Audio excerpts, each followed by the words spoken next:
Giving a creating context for tasks to be done and why we're doing things is very important to get people motivated to want to sort of follow on that path.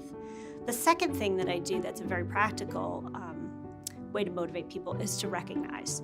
And one of the things that I've learned over my many years of leading teams is that recognition comes in many shapes and sizes, and not everyone prefers to be recognized in the same way. I've got an incredible team, and really if I just empower them to go crush things, celebrate them when they have incredible successes, which is pretty easy to do because they're really fantastic.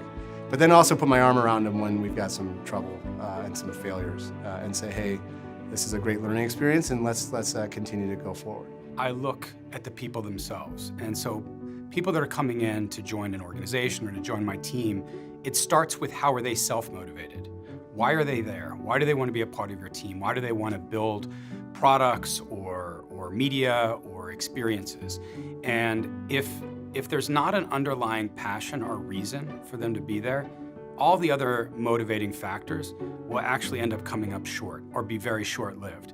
So for me, it all starts in the recruiting, the hiring, the bringing people onto the team.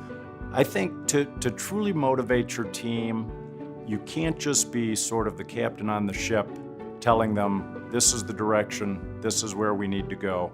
I think you need to show them that you're willing to do a lot of the work yourself.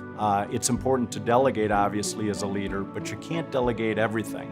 And I think people who do try to delegate everything, at some point in time, their team members sort of look at them and saying, well, what are you really doing to contribute to our success?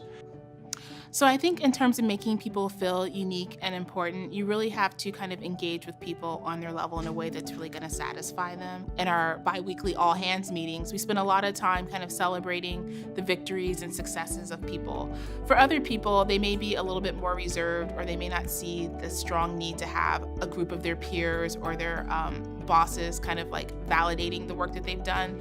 So I spend a lot of time just kind of trying to calibrate what would be most appropriate for people in terms of giving them recognition of their value to an organization and then encouraging them and pushing them even further. So how do I motivate my team? It's not going to be through money.